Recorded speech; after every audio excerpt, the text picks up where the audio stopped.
Hello, my name is Augustine McKenna, and my final presentation is about the anti-transgender rhetoric in the United States and how to solve it.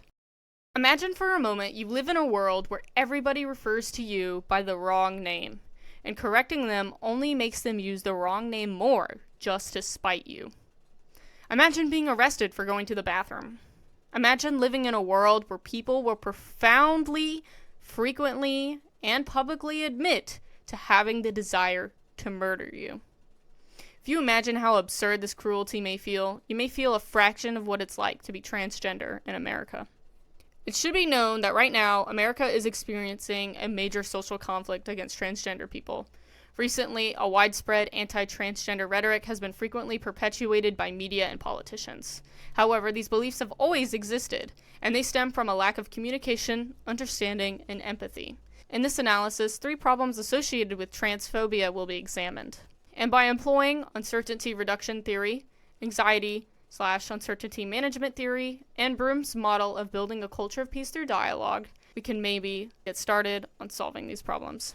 The 3 problems we will be examining in this presentation are the harmful legislation against transgender people, the disproportionately large rates of violent crime that trans people face, and the effects of transphobia on cisgender people. Problem 1. Harmful legislation against transgender people in America. One of the main negative side effects of widespread transphobia can be easily examined in politics. The American Civil Liberties Union is currently tracking 487 anti-LGBTQ+ bills in the United States in 40 of the 50 states. 20 of these bills in the states Alabama, Florida, Idaho, Iowa, Tennessee, Utah, West Virginia, and Wyoming have been passed into law, and these include restrictions on health care, the legalization of discrimination against trans people, school facility bans, such as bathrooms or locker rooms, curriculum censorship, and more. Many of these bills are actively being introduced and advancing in legislation. The cause. There are a lot of causes for this problem, but specific to intercultural communication is the perceptual context. Transgender people, especially women, are victims of many negative stereotypes. Trans women are stereotyped as revolting, creepy, and even predators.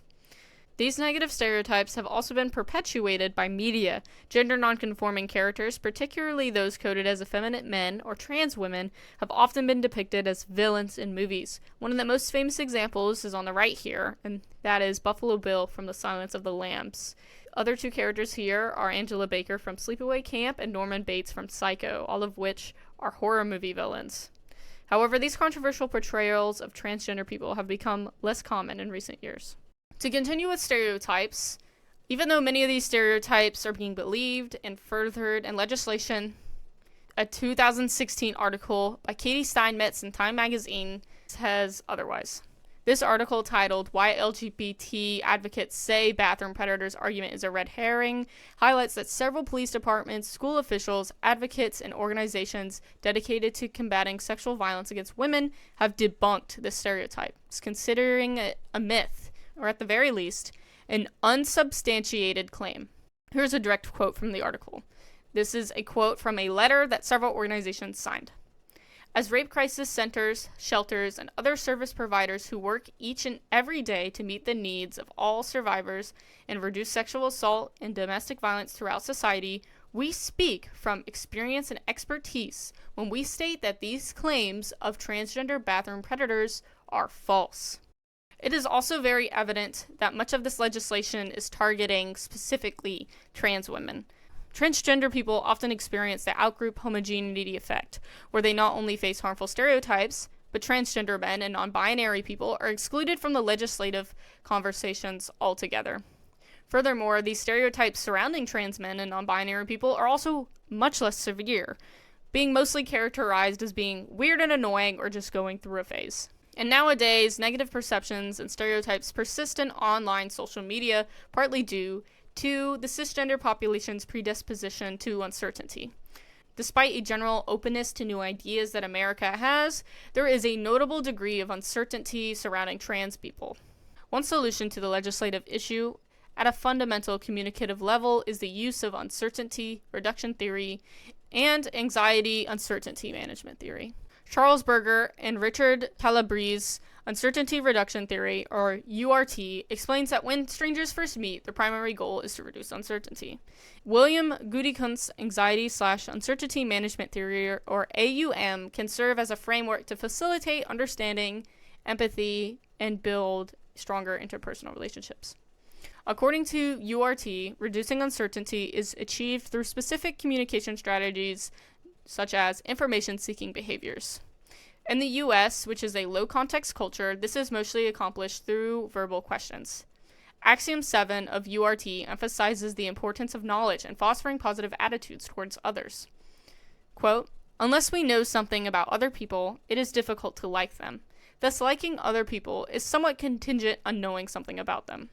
Quote, and that is taken directly from our textbook. AUM, on the other hand, focuses on managing anxiety through mindfulness and communication effectiveness. A mindful communicator is open to new information and the processing of new categories, while communication effectiveness ensures that the messages received are received with meaning similar to what the sender encoded. So to combat these negative stereotypes and subconscious biases against trans individuals, cisgender people should use AUM and URT, and this can be accomplished through sitting down and engaging in a conversation with a trans person or advocate, either in person or online. Many assertive transgender individuals are willing to educate and communicate with uncertain individuals online. Even though this seems like a small step in regards to statewide or even federal legislation, you got to start somewhere. Problem 2, the disproportionate rates of violent crime. In 2023, globally, 94% of the 320 trans people murdered were trans women or trans feminine individuals. According to a study done by the Williams Institute at the University of California in Los Angeles, transgender people are over 4 times more likely than cisgender people to be victims of violent victimization, including rape, sexual assault, and aggravated or simple assault. This study also found that half of all violent victimizations were not reported to the police. The cause.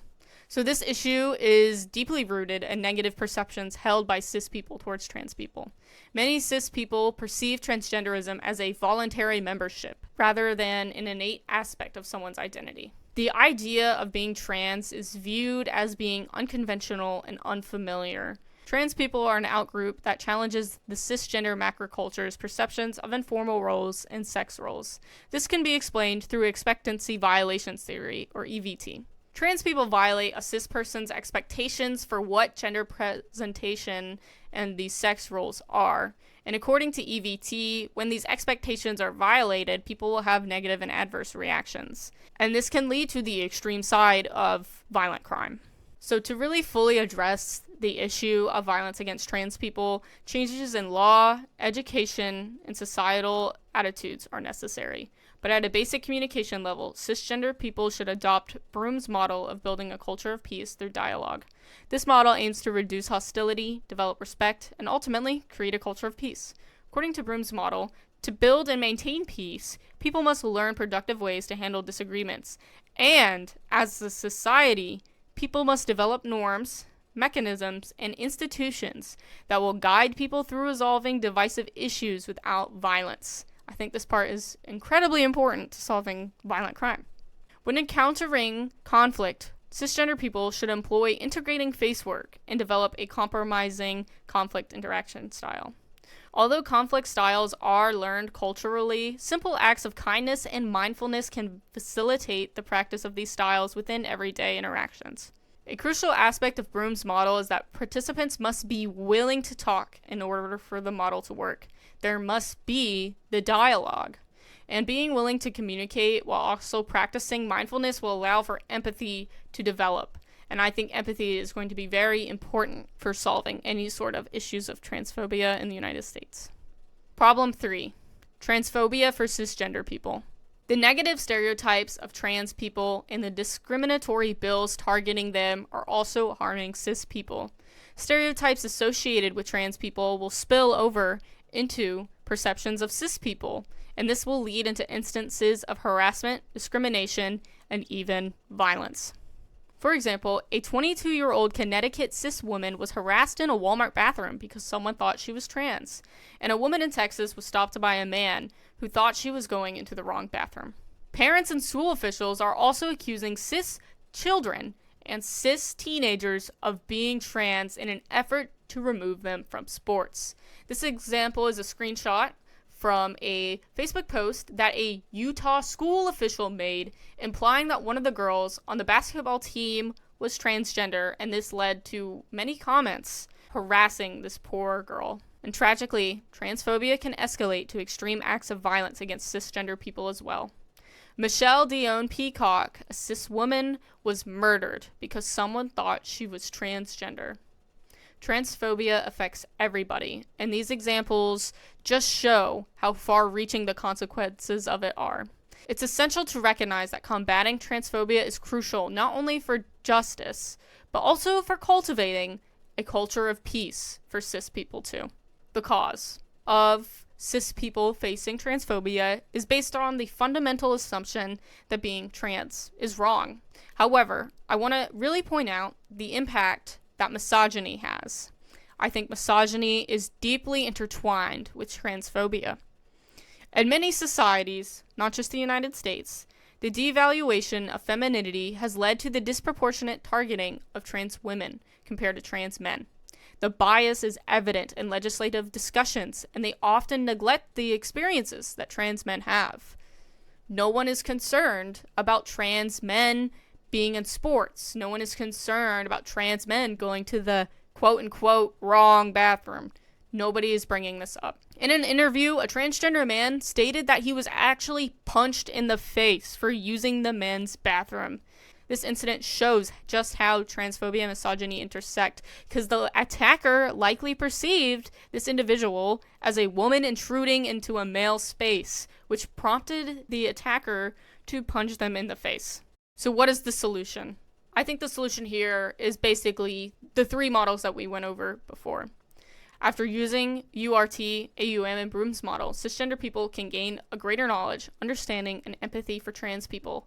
However, eliminating transphobia requires a sustained effort and contact. Cis people should continue to use Broom's model especially, and this model is essential for advocacy. Leaders should encourage others to build a culture of peace as well. Achieving meaningful change will require a commitment from the macroculture to Broom's model, and its calls for the norms, mechanisms, and institutions to be changed and built to provide a more equitable and accepting society for all.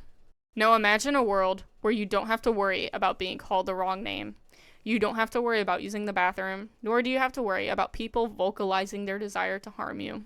While this may not be the current reality for many transgender individuals, it is certainly within reach. A culture of peace for both trans and cis people can eventually be accomplished through the continued use of URT, AUM, Broom's model, and the ongoing advocacy for transgender rights that the macroculture must do.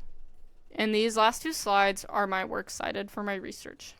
Thank you very much for listening.